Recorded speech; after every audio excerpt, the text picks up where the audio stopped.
हरजाई। विष्मा, कल मेरे नोट्स याद से वापस कर देना। इंतहाई भुलक्कड़ होती जा रही हो तुम। और हाँ, अपनी असाइनमेंट भी याद से जमा करवा देना। कल आखिरी तारीख है। सर हारिस को जानती हो ना, छोटी सी गलती भी नहीं बख्शते। ये तो फिर इंतहाई अहम असाइनमेंट है। छुट्टी के बाद कॉलेज से साथ साथ रुखसत होते हुए इशाल ने अपनी बेस्ट फ्रेंड विष्मा को ताकीद की, जिस पर अच्छा बाबा ठीक है कहकर उसने रुखसत ली तो वो भी करीबी बस स्टैंड की तरफ बढ़ी।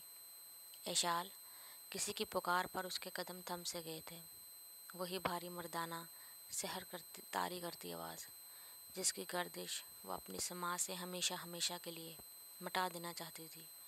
उसे लगा वो पत्थर की हो गई है, मगर अपनी तमाम हिम्मत मुजतमा करते हुए उसने मुड़कर देखा। सामने ही वो अपनी तमाम तर मर्दाना वजाहिद के साथ उसे अपनी नीली आंखों में समोले खड़ा था। उसके देखने का ये वालेहानापन कभी इशाल को दीवाना कर देने के लिए काफ़ी हुआ करता था, मगर आज उसकी नज़रों की वही तपिश इशाल के अंदर कई तरह के जज्बात जगा रही थी, जिनमें नफ़रत थी, गुस्सा था, हकारत थी। एक इश्तियाल अमेज़ निगाह इस पर डालकर इशाल आगे बढ़ गई। वो उससे किसी किस्म की बात करने की रवादार नहीं थी। ये बात शाहवेज़ अच्छी तरह जानता था, मगर उसके बावजूद वो उसके पीछे जाने से ख़ुद को रोक नहीं पाया था और उसके साथ साथ चलने लगा। इशाल, प्लीज़ एक बार मुझसे बात कर लो। मैं तुम्हें कुछ बताना चाहता हूँ, मगर जब तक तुम सुकून से मेरी बात नहीं सुनोगी कुछ भी ठीक नहीं होगा। उसकी संगत से इशाल बचना चाहती थी। उसके कदमों में बिला इरादा ही तेज़ी आ गई। बड़ी मुश्किल से उसने अपने वजूद को संभाला था। ज़िंदगी के दरवाज़े खुद पर फिर से वाह किए थे। इस दुश्मन जान के बग़ैर जीना सीखा था। वो किसी सूरत भी अपना ज़ब्त उसके सामने खोना नहीं चाहती थी। वो बस स्टैंड के करीब ही थे जब शाहवेज़ ने ज़बरदस्ती अपनी मजबूत मुट्ठी में इशाल की नाजुक मुरमरी कलाई जकड़ ली। शाहवेज़ के छूते ही इशाल के अंदर नफ़रत का एक उबाल उठा था। आंखों में शोले भरे वो उसकी तरफ घूमी और अपने दूसरे हाथ से जन्नाटेदार थप्पड़ शाहवेज़ के मुंह पर दे मारा। वो कम अज़ कम इशाल से ऐसे रिएक्शन की तवक्का नहीं रखता था। आंखों में शौक का तासुर उभरा, जिसकी परवाह किए बगैर इशाल वहाँ से चली गई थी और शाहवेज़ वहीं साक़ के साथ खड़ा उसे खुद से दूर जाते देखता रहा था। इससे दूर तो वह कब से जा चुकी थी, मगर दिलों की दूरी का अंदाज़ा लगाना इससे कबल मुश्किल था।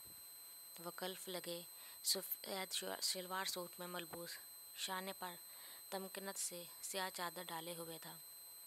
पैरों में लशपश करते काले जूते थे। एक एक नक्श ऐसा जैसे बड़ी फुर्सत से तराशा गया हो। ऊंचा, पूरा, भरपूर, वजीहा मर्द, अपना आप एक लड़की की मोहब्बत में भुलाए, इर्द गिर्द की परवाह किए बगैर ज़मीन पर घुटनों के बल ढेर होता चला गया था। खुद को और इशाल को अजनबियत के इस मुकाम तक लाने वाला खुद वही था। मोहब्बत ने नज़रें फेरी तो सारी की सारी मसलियत धरी की धरी रह गई। उसे लगा उसने लौटने में बहुत देर कर दी थी।